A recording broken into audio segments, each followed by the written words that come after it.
Well, hello again, everybody, and God bless. This is Jonathan Reichel from our ongoing Real with God web series, and we have a very special guest this week. I would like to present to you my good buddy from way over in Germany, Mr. David Roterberg. How are you feeling today? I'm wonderful, thanks. All right. And so tell us a little bit about you. Where are you from? And tell us some about your family. Yeah, well, I'm from Germany. I'm 22 years old. And I was grown up in a family which loved God from the beginning, or at least as long as I can think of. And first of all, I gotta excuse my English because it's not that rich on vocabulary. Oh, no. But I think that would be fine. Well, yeah, I recently graduated, or let's say was half a year ago, that I graduated from the Games Academy in Berlin. And I was studying game art and animation, very exotic, which means the graphical part of game development. But yeah, as time goes by, yeah, I discovered that I think game development in general is of course fun stuff, but and of course to consume games is fun stuff as well. But yeah, I discovered that this field is kind of dominated by pretty dark forces, if you want so. So I really don't know if I wanted to dedicate my whole life to that one. So I decided to go on, and I will be studying history now from October this year, and I hope this will be a bit more delightful. Very cool. And of course I'll learn Old Greek, so maybe that would be fine for personal Bible studies. Come in handy for some research and stuff. Right. Very cool. So you started out, I guess many of us, all of us have played video games at points in time, and you had this particular passion for video games, and I got your education in that, so you have your degree in that, and but you're seeing that God might have some cool plans for you in other areas of life. Yeah, who and knows? It'll be cool to see where that goes. Maybe we can make a Christian video game. Yeah, why not? That'd be sweet. You should play if we do. The first good one. It's about time. There are plenty ones, but they're all crappy. Yeah. God bless you if you're trying to make them, but we need to up the standards a little bit. Yeah. Anyway, you were telling me this past week that we've had together, we've had some adventures. We've been canoeing. We've been to. It was great. Yeah, we've been absolutely. Lots of eating, lots of adventures. I guess yesterday we. What did we do yesterday? Well, I gotta keep it from the backwards. So we did a lot of stuff. Had your mother's birthday. That's right, my mother's birthday yesterday. So we've had a lot of fun since you've been here in Florida. We've been surfing, so yes. That's why we are so burnt. Red. Exactly. Well, we went surfing yesterday. And we got to crabs. walk on the water, and we got the crab thing going on. But it was really interesting. While we were talking the past week or so, you were telling me some of the stories that God's been blessing you with recently, specifically since you went to the camp in Ireland. Yeah. And I think Finland. Oh, I'm sorry, Finland. That's right, Finland. And I think we had Preet on a while back, and she was talking about how she was going to be doing some cool camp-related stuff in the upcoming month.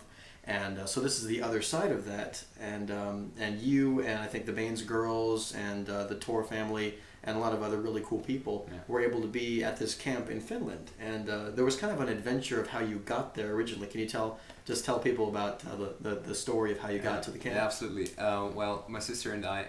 Oh, first of all, I've got to say my sister was the initial factor to go to Finland, and I was kinda drawn by her, but for a good purpose.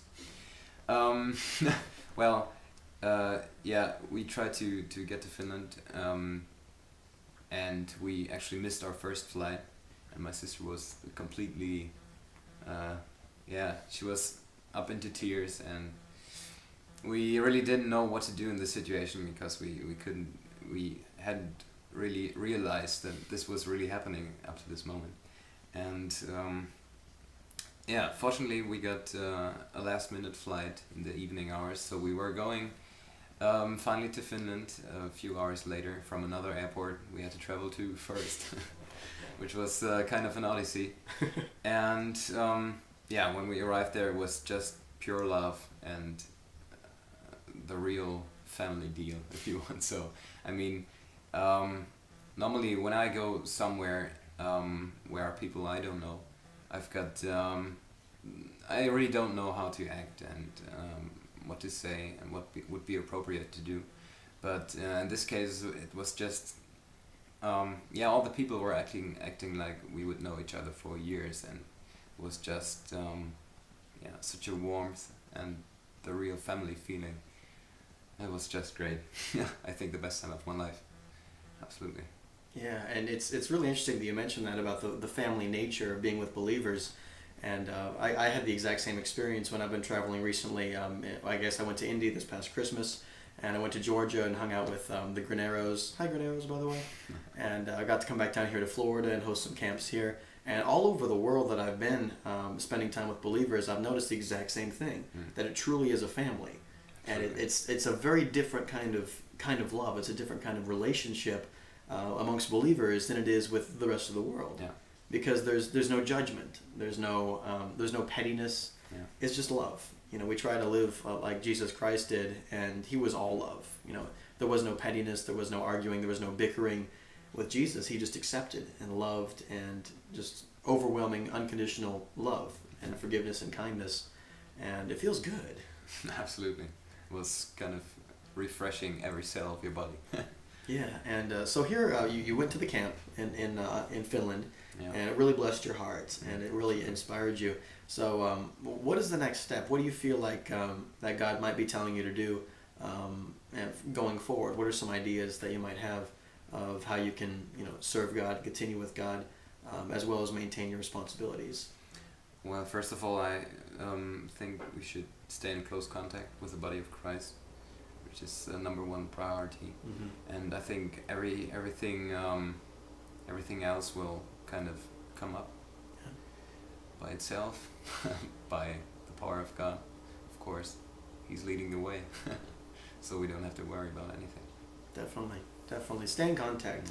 And I think many of us that are watching these videos have probably been to youth camps before and church events where you feel really great when you're at the event, and you feel that love and you feel that passion. But as soon as you get home, gotta keep up, and you start to lose that connection, you start to lose that contact with other believers, it sometimes can weaken your walk with God. And God doesn't leave. God doesn't move. He's always there. But staying in contact with other believers can really help you feel that presence of God. Absolutely. And it continually reminds you. Yeah. That's what I really missed the years before, was just crawling on the floor, if you want so. Yeah, it's just a great experience to know that there are other people who think like you, who act like you, feel like you. It's just great. Definitely. So definitely stay in touch. That's a huge part of it. And now that we have things like YouTube and Facebook and MySpace and Vimeo and Twitter and snail mail, now that we have all these tools, let's use them. So don't let John and David be the only people that use these things and stay in contact for Christ. But everybody, start up your own YouTube channel, start up your own email thing. Just let's spam the internet with some love of God.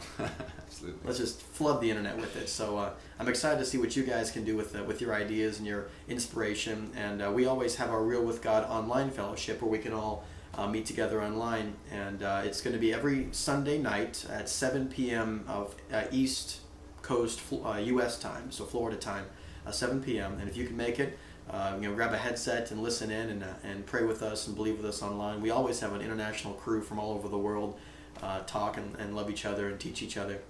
So get online if you can. We'd love to have you every Sunday night at 7. And teach me some stuff. Teach us some stuff about God's love, and we'd love to hear your stories. So for today, this is Jonathan Reichel and David Roterberg. giving you love for now. We'll see you guys next week. God bless. God bless. Bye-bye.